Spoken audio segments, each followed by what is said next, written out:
Hello, my name is Michaela and I'm going to be a second year 5th grade teacher this upcoming fall. Today I'm going to talk to you all about my summer reading challenge. I'm going to go through all of the books I've read this summer and talk about my thoughts and my feelings and rate them for you out of 5 stars. So if you're interested, let's go.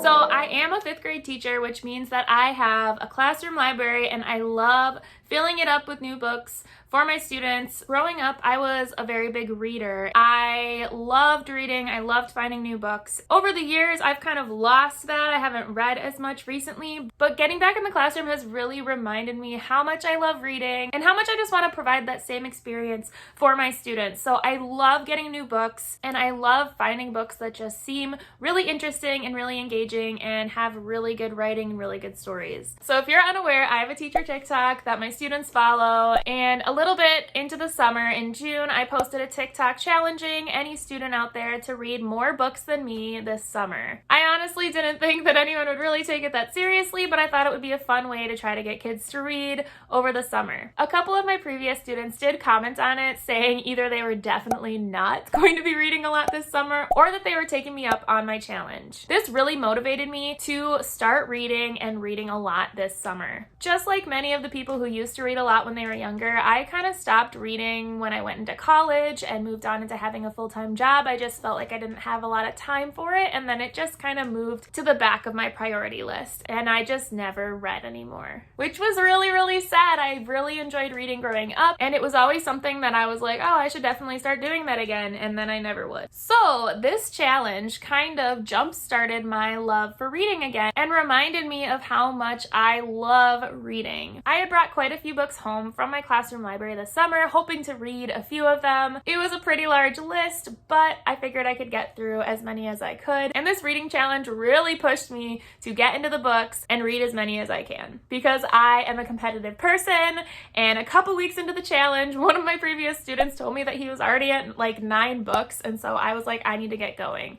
So he's definitely read more than me, but this summer, so far since the challenge started, I have also read 9 books. A little bit about me and my reading preferences before I jump into all the books that I read this summer. So my genre preference when I'm just reading for myself has always been young adult fiction. I've never really moved on from it into adult fiction. I actually don't know if I've ever read an adult fiction book, but my heart and soul is with young adult fiction. More specifically, I gravitate towards young adult fiction, romance, and realistic fiction novels, which is kind of cheesy, but that's just what I enjoy. And so being in 5th grade is actually perfect for me because middle grade novels are just a step below young adult fiction. They are very similar in content, and so it's really nice to be able to actually enjoy the books that my students are reading. So right now, I'm going to talk a little bit about the books that I've already read this summer and tell you my thoughts on them. Let's get into this. Disclaimer that I did my very best to try to find the correct pronunciation for these authors, but some of them I couldn't find, so I'm going to do my very best to do them justice. But if I get them incorrect, please let me know in the comments so I can correct it in the future, but I did try. The first book I read for my classroom this summer is Front Desk by Kelly Yang. You've probably heard of this book before. It is a realistic fiction middle grade novel about Mia Tang and her family as they take over running a motel and all the different adventures that come along with that. I really, really loved this story. I loved Mia's character. She is 10 years old, so the same age as a lot of the students in my class, and I loved how independent her character was and all the different ideas that she was able to come up with. She seemed really passionate about helping her family with the motel, and she came up with really good ideas, and she implemented them without always waiting around for someone to give her permission to do so, and I just really loved her resourcefulness. There are also some regular tenants at her motel that she develops a relationship with, and I really love those relationships and the development of the characters as they go through the different scenarios that happen in the book. Kelly Yang also did an amazing job of writing a character that I really hated in the book. Their boss, Mr. Yao, I hated him and how he treated them and how he just treated people in general, and Kelly did such a good job of writing that character in a way that made me actually hate him. So overall, I really, really loved this book. It was really well written. I feel like the characters were written in such a way that really let me get to know them and feel the emotions that they were going through as the situations arise throughout the story. That is something that I really, really love in a book. So Front Desk, 4 out of 5 stars. The second book that I read this summer is Shouting at the Rain by Linda Mullally Hunt. I don't know if I'm pronouncing that right, but she also wrote Fish in a Tree, which I read last summer and I also enjoyed. I really enjoyed this book.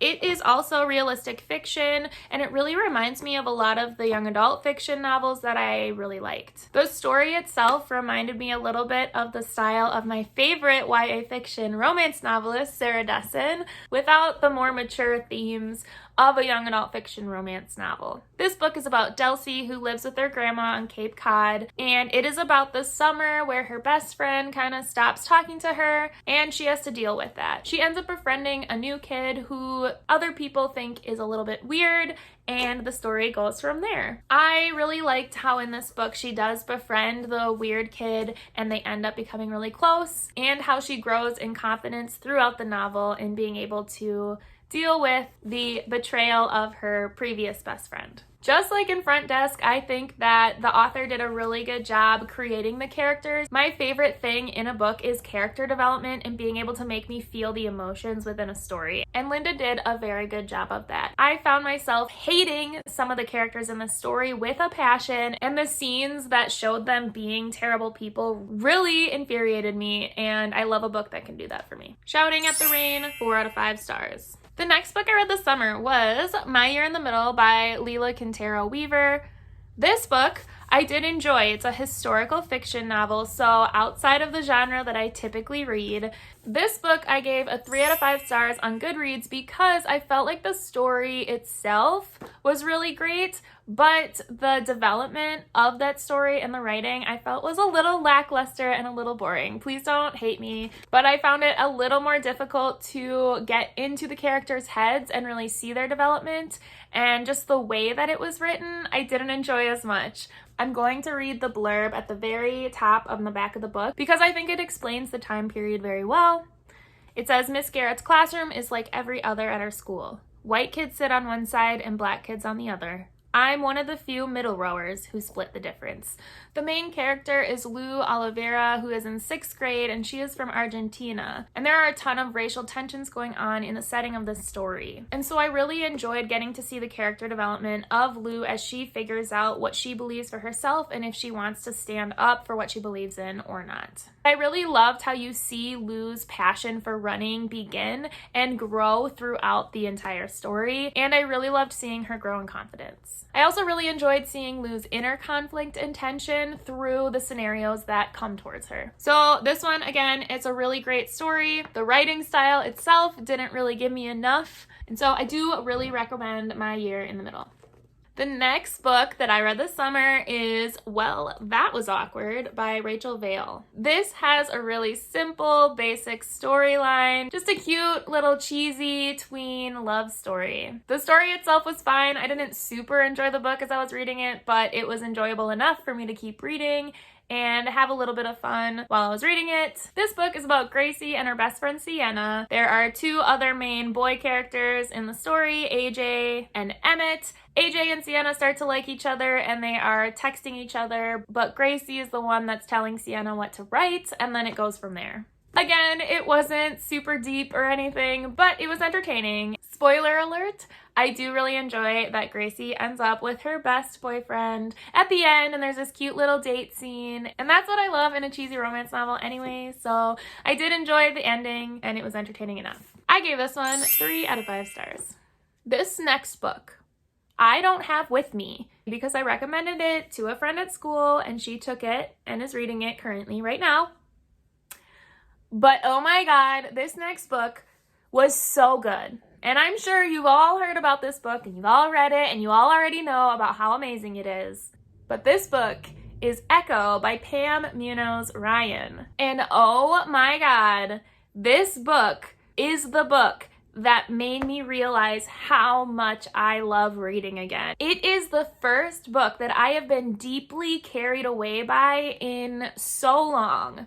I can't even remember the last time that has happened to me. This book is historical fiction, but it also has a little bit of fantasy elements as well. It starts with this character, Otto, who finds himself in the middle of a forest and meets these 3 sisters, and you get introduced to this harmonica. Then it goes into 3 different storylines with 3 different characters who end up having this harmonica that affects their life in some way. It goes through Germany, Pennsylvania, and California, and then it ends in a way that I am not going to explain here because that would be a spoiler. But this book, oh my gosh, I loved the 3 storylines. I didn't know that it was going to be that way. I didn't know that it was going to be written in 3 literal different storylines. So I found myself in the first one with Friedrich so captivated by his story and could not put it down. And then all of a sudden it switched over to Mike in Pennsylvania. And it was a little jarring at first, switching from Germany all of a sudden to the future in Pennsylvania.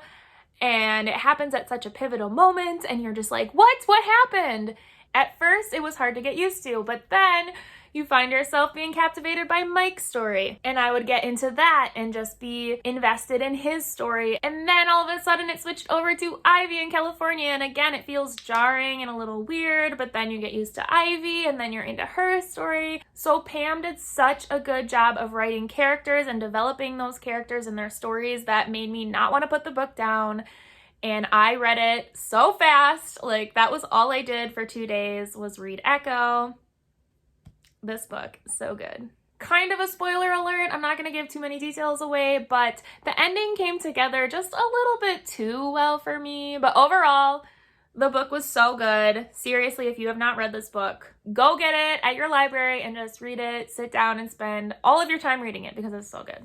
I give Echo 5 out of 5 stars. Okay, this next book is the only book I have in my pile that is not a middle grade novel, but it had been in my to-read pile for so long and I needed to get it over with. So this is a book that was free from Barnes & Noble if you bought something in their cafe. It is a YA fiction novel called Tweet Cute by Emma Lord. And this book is about Pepper and Jack who end up in this viral Twitter war with their family's restaurants. And I was really skeptical about this book at first. I started reading it. I wasn't super into it. It just kind of seemed like a typical teen love story and that it didn't have anything special to it. But then I kept reading it.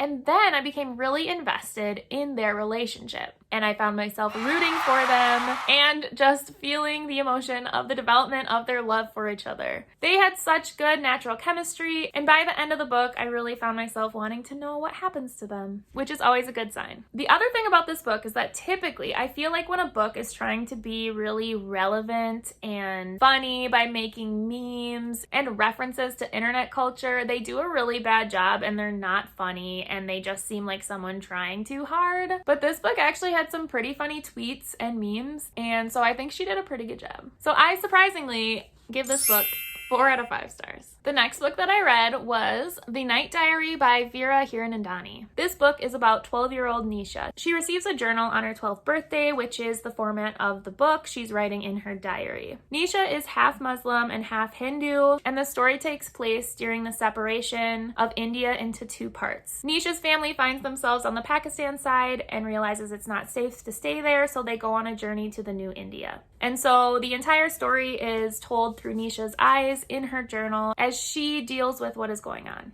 Overall, I enjoyed this story, especially because it taught me about a topic that I kind of embarrassingly knew pretty much nothing about. So I really enjoyed the actual story of this novel. The writing itself, though, was pretty simplistic at times, and it was weirdly kind of childish, but also simultaneously mature in the language that it used at times. It's supposed to be a 12-year-old's diary, and so it was kind of unbelievable at times with how the story was written for me to believe that a 12-year-old would be writing this. But then at other times when it was a little bit simplistic, it was hard for me to get into the writing of the story because it was a 12-year-old's retelling of what was happening. Overall, though, this was a really great novel for understanding what it would be like to go through what happened at that time period. So I gave The Night Diary 4 out of 5 stars. The next book that I read is Stand Up, Yumi Chung by Jessica Kim. This book is about Yumi Chung, who is trying to live up to her parents' expectations of her, but she has a secret desire to do stand-up comedy, and she keeps this little notebook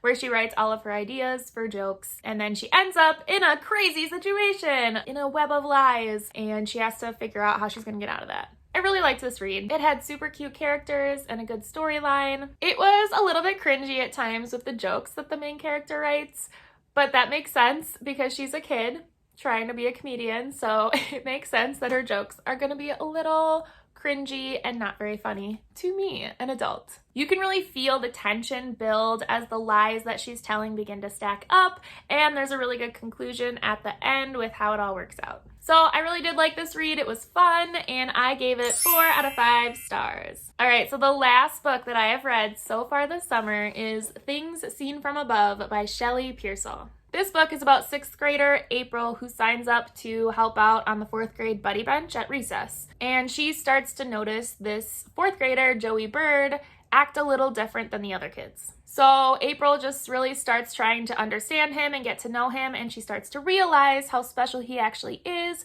and the strengths that he has, and then the storyline goes from there. I don't know what it was, but I found myself into this book from the very first chapter. Even Echo, the one I talked about earlier that I just haven't been captivated by a book like that in so long, it didn't captivate me with the first chapter. This one, I found myself immediately into the story with that very first chapter. I really liked how the main character did everything she could to truly understand Joey, and it makes a lot of sense how she feels really conflicted over the decisions that she has to make as the story goes on. In the story, Joey starts to get a little bit more positive attention, and I could feel myself getting a little bit sad and uncomfortable with that, and really feeling on the edge of my seat, wondering what was gonna happen. I felt like something bad was gonna happen. So I really enjoyed that the book was able to grab my emotions like that and keep me invested in the story. So I also gave this book 4 out of 5 stars. I actually finished the next book on my list just this morning, so I haven't really had time to think through what I thought about it and process through my emotions towards the book, so I'm not going to talk about what I thought about that book, but I did just finish Tight by Tori Maldonado. There you go! Those are all of the books that I've read so far in my summer reading challenge. I've really enjoyed getting back into reading, and as you can see, I enjoyed all of the books that I've read so far because on average, I gave them all a 4 out of 5 stars. Honestly, I'm not very picky when it comes to books, so if it has a pretty decent storyline and decent character development and I can feel the emotions in the story, I'm gonna feel pretty good about the book. Here are the rest of the books that I brought home from my classroom library to read this summer.